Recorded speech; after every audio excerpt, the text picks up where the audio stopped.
Hello. ഇന്നത്തെ വീഡിയോയിൽ നമുക്ക് ഒറ്റ ദിവസം കൊണ്ട് ഉണ്ടാക്കിയെടുക്കാൻ പറ്റുന്ന ഒരു വീറ്റ് എഗ്ലെസ് പ്ലം കേക്കിൻ്റെ റെസിപ്പിയാണ് കാണിച്ചു തരാൻ പോകുന്നത്. അപ്പോൾ കേക്കിന് വേണ്ട സാധനങ്ങളൊക്കെ ഒരു 2 മണിക്കൂർ മുന്നേ തന്നെ ഫ്രിഡ്ജിലൊക്കെ ഇരിക്കുകയാണെങ്കിൽ അത് പുറത്തെടുത്ത് വെക്കണം. അപ്പോൾ ഫസ്റ്റ് സ്റ്റെപ്പ് എന്ന് പറയുന്നത് ഫ്രൂട്ട്സും നട്ട്സും ഒക്കെ നമുക്ക് ഓറഞ്ച് ജ്യൂസിൽ സോക്ക് ചെയ്തെടുക്കണം. അതിന് വേണ്ടിയിട്ട് ഞാൻ ഒരു വലിയ ഓറഞ്ച് എടുത്തിട്ടുണ്ട്. അതിൻ്റെ തൊലി ഒന്ന് പീൽ ചെയ്തെടുക്കുകയാണ്. 1 ടേബിൾ സ്പൂൺ അളവിൽ മതിയാവും നമുക്ക് ഓറഞ്ചിൻ്റെ തൊലി പീൽ ചെയ്തത്. ഇനി ഞാനൊരു ഹാഫ് കപ്പ് അളവിൽ ബ്ലാക്ക് റൈസിൻസും ഗോൾഡൻ കളർ റൈസിൻസും എടുത്തിട്ടുണ്ട്. ഇനി ഒരു 1/4 കപ്പ് അളവിൽ ടൂട്ടി ഫ്രൂട്ടി എടുത്തിട്ടുണ്ട്. ഇനി അതുപോലെ തന്നെ 1/4 കപ്പ് അളവിൽ ഡേറ്റ്സ് ചെറുതാക്കി നുറുക്കിയത്. അപ്പോൾ ഡ്രൈ ഫ്രൂട്ട്സ് എല്ലാം കൂടെ 1 കപ്പാണ് ആവശ്യം. ഇനി നമുക്ക് ഡ്രൈ നട്ട്സ്, ഞാൻ കാഷ്യൂ നട്ടും ബദാമും എടുത്തിട്ടുണ്ട്. അതൊരു 3 ടേബിൾ സ്പൂൺ ചെറുതായിട്ട് ഇങ്ങനെ ക്രഷ് ചെയ്തിട്ട് ഇട്ട് കൊടുക്കുകയാണ്. ഇനി നമ്മൾ പീൽ ചെയ്ത് വെച്ചേക്കുന്ന 1 ടേബിൾ സ്പൂൺ ഓറഞ്ചിൻ്റെ തൊലി ഇത്രയും ചേർത്തിട്ട് ഇനി ഒരു 1/2 കപ്പ് ഓറഞ്ച് ജ്യൂസും കൂടെ ചേർത്ത് നന്നായിട്ട് മിക്സ് ചെയ്തെടുക്കാം. എന്നിട്ടിത് മിനിമം 1 മണിക്കൂറെങ്കിലും സോക്ക് ചെയ്യാനായിട്ട് മാറ്റി വയ്ക്കണം. 1 മണിക്കൂർ മുതൽ 24 മണിക്കൂർ വരെ നമുക്ക് സോക്ക് ചെയ്യാനായിട്ട് വെക്കാം സാധാരണ. 24 മണിക്കൂറാണ് നിങ്ങൾ വെക്കുന്നതെങ്കിൽ അത് ഫ്രിഡ്ജിൽ സൂക്ഷിക്കാനായിട്ട് മറക്കരുത്. അപ്പോൾ ഞാനിവിടെ ഏറ്റവും ആദ്യം തന്നെ ഇത് സോക്ക് ചെയ്യാൻ വെക്കുന്നതിൻ്റെ കാരണം എല്ലാ മിക്സിങ്ങും കേക്കിൻ്റെ ബാറ്ററൊക്കെ തയ്യാറാക്കി കഴിഞ്ഞ് ഏറ്റവും ലാസ്റ്റാണ് നമ്മൾ ഡ്രൈ ഫ്രൂട്ട്സ് ആഡ് ചെയ്ത് കൊടുക്കാൻ പോകുന്നത്. അപ്പോൾ ഇത് ഒരു 1.5 മണിക്കൂറെങ്കിലും സോക്ക് ചെയ്യാനുള്ള സമയം കിട്ടും. അപ്പോൾ ഇനി ഇത് അടച്ചിട്ട് മാറ്റി വയ്ക്കാം. ഇനി അടുത്ത സ്റ്റെപ്പ് എന്ന് പറയുന്നത് നമുക്ക് ഷുഗറിനെ കാരമലൈസ് ചെയ്തെടുക്കണം. പ്ലം കേക്കിന് ആ ഒരു ഡാർക്ക് കളർ വരുന്നത് ഈ ഷുഗർ കാരമലൈസ് ചെയ്തെടുക്കുമ്പോഴാണ്. അപ്പോൾ ഞാൻ അതിന് വേണ്ടിയിട്ട് ഒരു 1/2 കപ്പ് പഞ്ചസാര ഒരു അടി കട്ടിയുള്ള പാത്രത്തിലേക്ക് ഇട്ട് കൊടുത്തിട്ടുണ്ട്. ഇനി അതിലേക്ക് ഒരു 4 ടേബിൾ സ്പൂൺ സാധാരണ തണുത്ത വെള്ളം ഒഴിച്ചു കൊടുക്കാം. എന്നിട്ട് മീഡിയം ഫ്ലെയിമിൽ സ്റ്റവ് ഓൺ ആക്കിയിട്ട് മീഡിയം ഫ്ലെയിമിൽ വെച്ചിട്ട് നമുക്കിതിന് കാരമലൈസ് ചെയ്തെടുക്കാം. ഇനി അതേ സമയം തന്നെ ഒരു 1/2 കപ്പ് വെള്ളം അപ്പുറത്തെ സ്റ്റവിൽ ചൂടാക്കിയിടാം. അപ്പോൾ നന്നായിട്ട് തിളച്ച് കഴിയുമ്പോൾ സ്റ്റവ് ഓഫ് ആക്കാനായിട്ട് മറക്കരുത്. തിളച്ച് വരുമ്പോൾ വെള്ളത്തിൻ്റെ അളവ് കുറഞ്ഞു പോകാണ്ടിരിക്കാൻ വേണ്ടിയിട്ടാണ് സ്റ്റവ് ഓഫ് ചെയ്തിട്ടുണ്ടെന്ന് പറയുന്നത്. പഞ്ചസാര ഇങ്ങനെ മീഡിയം ഫ്ലെയിമിൽ വെച്ചിട്ട് തന്നെ ഉരുക്കിയെടുത്താൽ മതി. പ്ലം കേക്കിന് നമുക്ക് ശരിക്കും ഒരു ഡാർക്ക് കളറാണ് വേണ്ടത്. അപ്പോൾ ഇതുപോലെ ഒഴിച്ച് നോക്കുമ്പോൾ തന്നെ നമുക്ക് മനസ്സിലാവും പാകമായോ എന്നുള്ളത്. ഇപ്പോൾ ഇത് ഏകദേശം റെഡി ആയിട്ടുണ്ട്. ഇങ്ങനെ ആയി കിട്ടുമ്പോൾ നമ്മൾ സ്റ്റവ് ഓഫ് ആക്കിയിടുക. സ്റ്റവ് ഓഫ് ആക്കിയതിന് ശേഷം നമ്മൾ നേരത്തെ തിളപ്പിച്ച് വെച്ചില്ലേ വെള്ളം, ആ വെള്ളം കുറച്ച് കുറച്ചായിട്ട് ഒഴിച്ചു കൊടുക്കുക. അപ്പോൾ ഈ ചൂടുവെള്ളത്തിന് പകരം നമ്മൾ തണുത്ത വെള്ളമാണ് ഉപയോഗിക്കണമെങ്കിൽ ഭയങ്കര പൊട്ടിത്തെറിയായിരിക്കും. അതുകൊണ്ടാണ് നമ്മൾ വെള്ളം തിളപ്പിച്ചിട്ട് ഒഴിക്കുന്നത്. ഇനി ഇത് നമുക്ക് ചൂടാറാനായിട്ട് മാറ്റി വയ്ക്കാം. ഇനി അടുത്തതായിട്ട് ചെയ്യേണ്ടത് നമുക്ക് ഇതിലേക്ക് വേണ്ട സ്പൈസസ് ഒക്കെ ഗ്രൈൻഡ് ചെയ്തെടുക്കണം. അപ്പം ഞാനൊരു 5 ഏലക്ക എടുത്തിട്ടുണ്ട്. അത് ചെറുതാണ്, വലുതാണെങ്കിൽ ഒരു 3 എണ്ണമൊക്കെ മതിയാവും. ഇനി ഒരു 4 ഗ്രാമ്പൂ ഇട്ട് കൊടുക്കുക. ഇനി കറുകപ്പട്ടയാണ്. ഞാൻ ഇവിടെ ചെറിയ കഷ്ണങ്ങളാണ് എടുത്തേക്കുന്നത്. ഒരു 7 8 എണ്ണം വരും. വലുതാണെന്നുണ്ടെങ്കിൽ ഒരു 3 എണ്ണമൊക്കെ മതിയാവും. ഇനി ജാതിക്ക പൊടിച്ചത് ഒരു 2 നുള്ള് ഇട്ട് കൊടുക്കുന്നുണ്ട്. ജാതിക്ക പൊടിച്ചത് അധികമായി കഴിഞ്ഞാൽ കേക്കിന് അതിൻ്റെ ഒരു കുത്തുമണം വരും കേട്ടോ. അപ്പോൾ 2 നുള്ളാണ് ഞാൻ ചേർക്കുന്നുള്ളൂ. ഇനി ഇത് ഞാനൊരു 1/2 കപ്പ് പഞ്ചസാരയിൽ ഇട്ടിട്ടാണ് ഞാൻ പൊടിച്ചെടുക്കുന്നത്. കാരണം ഇത് കുറച്ച് അളവല്ലേ നമ്മൾ എടുക്കുന്നത്. അപ്പോൾ കൂടുതൽ അളവാണെന്നുണ്ടെങ്കിൽ നമുക്ക് സ്പൈസസ് തന്നെയായിട്ട് പൊടിച്ചെടുത്താലും മതി. ഇതിപ്പോൾ പഞ്ചസാരയിൽ ഇട്ട് പൊടിച്ചെടുക്കുമ്പോൾ നല്ല ഫൈനായിട്ട് പൊടിഞ്ഞ് കിട്ടും. അപ്പോൾ ഞാനിത് നന്നായിട്ട് പൊടിച്ചെടുത്തിട്ടുണ്ട്. ഇത് തുറക്കുമ്പോൾ തന്നെ നല്ലൊരു പ്ലം കേക്കിൻ്റെ ഒക്കെ ഒരു മണമാണ് കേട്ടോ വരാം.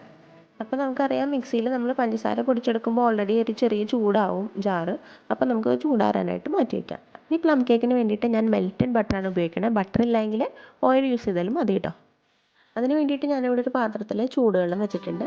എന്നിട്ട് അതിലേക്ക് ഒരു 1/2 കപ്പ് അളവ് കണക്കാക്കിയിട്ട് ബട്ടർ വെച്ച് കൊടുക്കുകയാണ് മെൽറ്റ് ചെയ്യാനായിട്ട്. നിങ്ങൾക്ക് ബട്ടർ ഇല്ല എന്നുണ്ടെങ്കിൽ ഓയിൽ യൂസ് ചെയ്താലും മതി. ഇനി ഞാൻ പൊടികളൊക്കെ ഒന്ന് അരിച്ചെടുത്ത് വെക്കാൻ പോവാണ്. ഞാനിവിടെ ഗോതമ്പ് പൊടിയിലാണ് പ്ലം കേക്ക് ഉണ്ടാക്കുന്നത്. അപ്പോൾ ഞാൻ 2 കപ്പ് അളവിൽ ഗോതമ്പ് പൊടി എടുത്തിട്ടുണ്ട്. നിങ്ങൾക്ക് മൈദയാണെങ്കിൽ മൈദ എടുക്കാം. അതിലേക്ക് 1 ടീസ്പൂൺ ബേക്കിംഗ് പൗഡർ ചേർത്ത് കൊടുക്കാം. 1/2 ടീസ്പൂൺ ബേക്കിംഗ് സോഡ ചേർത്ത് കൊടുക്കാം. ഇനി 1 ടേബിൾ സ്പൂൺ അളവിൽ ഞാൻ കൊക്കോ പൗഡറും കൂടി ചേർത്ത് കൊടുക്കുന്നുണ്ട്. അത് ഓപ്ഷണലാണ്. കുറച്ചും കൂടെ ഒരു ഡാർക്ക് കളർ കിട്ടാൻ വേണ്ടിയിട്ടാണ് കൊക്കോ പൗഡറും കൂടെ ആഡ് ചെയ്ത് കൊടുക്കുന്നത്. ഇനി ഇതെല്ലാം കൂടെ നന്നായിട്ട് ഒരു 2 3 പ്രാവശ്യം അരിച്ചെടുത്ത് മാറ്റി വയ്ക്കാം. അപ്പോൾ 3 പ്രാവശ്യമായിട്ട് അരിച്ചെടുത്തിട്ട് ഞാൻ പൊടി മാറ്റി വയ്ക്കുകയാണ്. ഇനി കേക്കിൻ്റെ ബാറ്റർ തയ്യാറാക്കുന്നതിന് മുന്നേ തന്നെ കേക്ക് ടിന്നൊക്കെ ഒന്ന് നമുക്ക് സെറ്റ് ചെയ്ത് വെക്കണം. അതിന് വേണ്ടിയിട്ട് ഞാനിവിടെ കേക്ക് ടിന്നിൽ ഓയിലൊക്കെ തടവി അതിൻ്റെ മേലെ ബട്ടർ പേപ്പറൊക്കെ വെച്ച് സെറ്റ് ചെയ്ത് വെച്ചിട്ടുണ്ട്. ഇതിന് ശേഷം നമുക്ക് കേക്കിൻ്റെ ബാറ്റർ തയ്യാറാക്കി തുടങ്ങാം. അപ്പോൾ നമ്മൾ നേരത്തെ പൊടിച്ച് വെച്ചിരുന്ന പഞ്ചസാരയില്ലേ, സ്പൈസസ് ഒക്കെ ചേർത്ത് വെച്ച് പൊടിച്ച പഞ്ചസാര അത് ഇട്ട് കൊടുക്കാം. എന്നിട്ട് അതിലേക്ക് നമ്മൾ മെൽറ്റ് ചെയ്ത് വെച്ചിരുന്ന ബട്ടർ അതൊരു 1/2 കപ്പ് അളവിൽ ചേർത്ത് കൊടുക്കാം. എന്നിട്ടിത് വിസ്കോ അല്ലെങ്കിൽ ഒരു സ്പൂണോ വെച്ചിട്ട് നന്നായിട്ട് മിക്സ് ചെയ്തെടുക്കാം. ഒരു 5-6 മിനിറ്റെങ്കിലും നന്നായിട്ട് മിക്സ് ചെയ്യണം. അപ്പോൾ ഇത് നല്ല ക്രീം പോലെയായിട്ട് വരും. ആ ഒരു പരുവം വരെ മിക്സ് ചെയ്തെടുക്കാം. ഇനി ഇതിലേക്ക് ഞാൻ നേരത്തെ നമ്മൾ കാരമലൈസ് ചെയ്ത് വെച്ച ഷുഗർ ഉണ്ടല്ലോ, അതാണ് ചേർത്ത് കൊടുക്കുന്നത്. എന്നിട്ട് നന്നായിട്ട് മിക്സ് ചെയ്യാം. അപ്പോൾ ഇതിൻ്റെ കൺസിസ്റ്റൻസി ഇതുപോലെയാണ് ഉണ്ടാവുക. ഈ ഒരു പരുവത്തിലേക്ക് എത്തുമ്പോൾ നമുക്ക് നേരത്തെ അരിച്ചെടുത്ത് വെച്ചിരുന്ന ഡ്രൈ ഇൻഗ്രീഡിയൻസ് കുറച്ച് കുറച്ചായിട്ട് ആഡ് ചെയ്ത് കൊടുക്കാം. ഇനി ഇത് ഓവറായിട്ട് മിക്സ് ചെയ്ത് കൊടുക്കരുത്. ഇതുപോലെ ഫോൾഡ് ചെയ്ത് എടുത്താൽ മതി. അപ്പോൾ കട്ടകളൊന്നും ഇല്ലാതിരിക്കാൻ വേണ്ടിയിട്ട് നന്നായിട്ട് ഇതുപോലെ ഫോൾഡ് ചെയ്ത് കൊടുക്കാം. ഇനി പൊടി ചേർത്ത് കൊടുക്കുന്തോറും ബാറ്റർ തിക്കായി വരും. അപ്പോൾ നമ്മളൊരു 3/4 കപ്പ് അളവിൽ പാലും കൂടെ കുറച്ച് കുറച്ചായിട്ട് ചേർത്തിട്ട് നന്നായിട്ട് ഇതുപോലെ മിക്സ് ചെയ്തെടുക്കണം. ഇനി ഇതിലേക്ക് നമ്മൾ ഏറ്റവും ആദ്യം സോക്ക് ചെയ്യാൻ വെച്ചിട്ടുള്ള ഡ്രൈ ഫ്രൂട്ട്സും നട്ട്സും ഉണ്ടല്ലോ, അതാണ് ചേർത്ത് കൊടുക്കാൻ പോകുന്നത്. അതിപ്പോൾ നന്നായിട്ട് സോക്കായിട്ടുണ്ട്. ഒരു 1.5 മണിക്കൂറെങ്കിലും സോക്ക് ചെയ്യാനുള്ള ടൈം കിട്ടിയിട്ടുണ്ട്. അപ്പോൾ ഇനി അത് നമുക്ക് ബാറ്ററിലേക്ക് ചേർത്ത് കൊടുക്കാം. പിന്നെ കേക്കിൻ്റെ ബാറ്റർ ഇതുപോലെ നല്ല തിക്കായിട്ട് തന്നെ ഉണ്ടാവാൻ ശ്രദ്ധിക്കുക. അതല്ലാന്നുണ്ടെങ്കിൽ നമ്മൾ ബേക്ക് ചെയ്ത് കഴിഞ്ഞതിന് ശേഷം ഈ ഡ്രൈ ഫ്രൂട്ട്സും നട്ട്സൊക്കെ ഏറ്റവും അടിയിൽ പോയിട്ട് സെറ്റിൽ ആവാനായിട്ട് സാധ്യതയുണ്ട്. ഇനി അവസാനമായിട്ട് ഞാൻ ചേർത്ത് കൊടുക്കുന്നത് 2 ടീസ്പൂൺ വിനീഗറാണ്. വിനീഗർ ചേർത്ത് കൊടുത്തിട്ട് ഒരുപാട് നേരം മിക്സ് ചെയ്യാൻ പാടില്ല. ജസ്റ്റ് ഒന്ന് ഫോൾഡ് ചെയ്ത് കൊടുത്താൽ മതി. എന്നിട്ട് ഇതിനെ കേക്ക് ടിന്നിലേക്ക് മാറ്റാം. അപ്പോൾ നമ്മൾ കേക്കിൻ്റെ ബാറ്റർ റെഡിയാക്കുന്നതിൻ്റെ ഇടയിൽ തന്നെ നമ്മൾ ഓവനിലാണ് ഇപ്പോൾ കേക്ക് ബേക്ക് ചെയ്യുന്നതെങ്കിൽ ഒരു 180 ഡിഗ്രിയിൽ 10 മിനിറ്റ് നേരത്തേക്ക് ഓവൻ പ്രീ ഹീറ്റ് ചെയ്തിടുക. അതല്ല സ്റ്റൗവിലാണ് ഉണ്ടാക്കണമെങ്കിൽ ഒരു മീഡിയം ടു ലോ ഫ്ലെയിമിൽ ഒരു 10 മിനിറ്റ് നേരത്തേക്ക് പ്രീ ഹീറ്റ് ചെയ്തിടാം. ഞാനിതിപ്പം ഓവനിലാണ് ഉണ്ടാക്കിയെടുക്കാൻ പോകുന്നത്. ഇത് 1 kg വരുന്ന കേക്കിൻ്റെ ബാറ്ററാണ്. അതുകൊണ്ട് ഞാനൊരു 9 ഇഞ്ചിൻ്റെ കേക്ക് ടിന്നാണ് എടുത്തിരിക്കുന്നത്. നമുക്കത് 1/2 kg അളവിലും ഉണ്ടാക്കിയെടുക്കാം. അപ്പോൾ ഇപ്പോൾ പറഞ്ഞ ചേരുവകളെല്ലാം ഒരു പകുതി അളവിൽ എടുത്താൽ മതി 1/2 kgക്കാണെങ്കിൽ. അപ്പോൾ ഞാൻ കേക്കിൻ്റെ ബാറ്റർ മുഴുവനും ഒഴിച്ചു കൊടുത്തിട്ടുണ്ട്.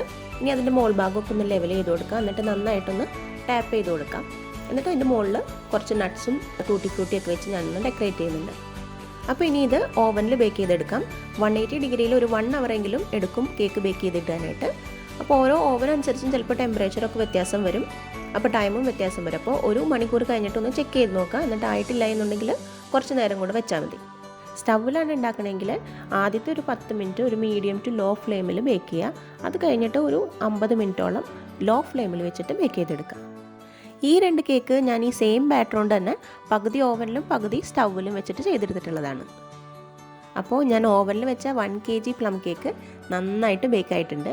ക്രിസ്മസിനും ന്യൂ ഇയറിനൊക്കെ ലാസ്റ്റ് മിനിറ്റിലാണെങ്കിലും നല്ല റിലാക്സ്ഡ് ആയിട്ട് ഉണ്ടാക്കിയെടുക്കാൻ പറ്റുന്ന ഒരു പ്ലം കേക്കിൻ്റെ റെസിപ്പിയാണ് കേട്ടോ ഇത്. അപ്പോൾ ഈ എഗ്ലെസ് സ്വീറ്റ് പ്ലം കേക്ക് എല്ലാവർക്കും ഇഷ്ടമായെന്ന് കരുതുന്നു. ക്രിസ്മസിനോ ന്യൂ ഇയറിനൊക്കെ പ്ലം കേക്ക് വീട്ടിലുണ്ടാക്കി നോക്കുകയാണെന്നുണ്ടെങ്കിൽ അഭിപ്രായങ്ങൾ അറിയിക്കാൻ മറക്കരുത്. എല്ലാവർക്കും എൻ്റെ ക്രിസ്തുമസ് പുതുവത്സര ആശംസകൾ. Thank you.